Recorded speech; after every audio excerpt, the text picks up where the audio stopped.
হর হর মহাদেব বন্ধুরা, শ্রাবণ মাস তো শেষ হয়ে গেছে, কিন্তু বাবার মাথায় জল ঢালতে যাওয়ার নেশাটা যেন এখনও কাটছে না।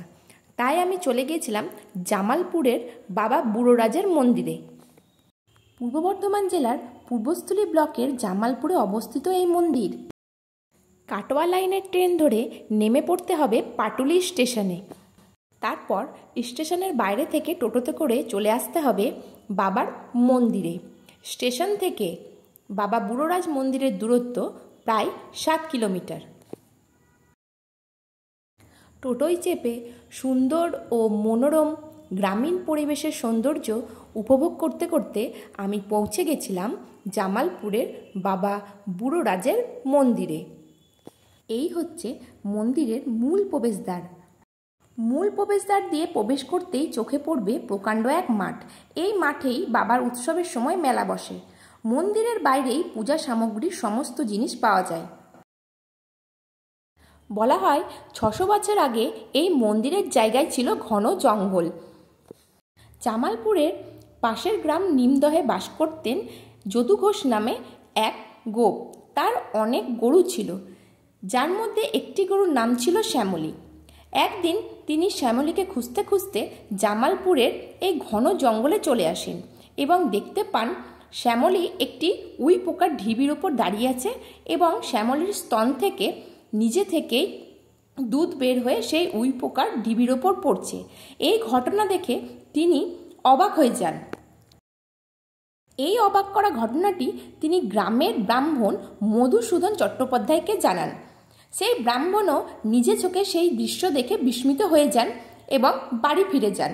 সেই রাতেই বাবা বুড়োরাজ ব্রাহ্মণ এবং যদু ঘোষকে স্বপ্ন দেন পাকা মাটির দেওয়াল ও খড়ের ছাউনি দিয়ে মন্দির তৈরি করে পুজো দেওয়ার আদেশ দেন এবং সাথে এটাও বলে দেন যে এই শিবলিঙ্গকে এখান থেকে সরানো যাবে না, কারণ এই শিবলিঙ্গকে সরাতে গেলে এই শিবলিঙ্গের উত্তর দিক থেকে খোঁড়া শুরু করে বেনারসের কাশী অবধি খুঁড়তে হবে, তবে এই শিবলিঙ্গকে সরানো যাবে। বুড়োরাজের আদেশ মতো ব্রাহ্মণ ও যদু ঘোষ এখানে মন্দির নির্মাণ করেন এবং পূজার ব্যবস্থা করেন। শোনা যায় বহুবার অনেকে এই মন্দিরকে পাকা করার চেষ্টা করলেও মন্দিরের ছাদে ফাটল ধরে যায়। এইখানে একই সাথে একই শিলায় পূজিত হন বাবা বুড়োরাজ ও যমধর্মরাজ। সাধারণত অন্যান্য শিবলিঙ্গগুলি থাকে উত্তর দিকে মুখ করে, কিন্তু বাবা বুড়োরাজের শিবলিঙ্গটি আছে পূর্ব দিকে মুখ করে। সাধারণত অন্যান্য শিবলিঙ্গগুলি থাকে ভূমির উপরে, কিন্তু এই শিবলিঙ্গটি আছে মাটির নিচে। আর এইগুলোই হলো এই শিবলিঙ্গের বিশেষত্ব।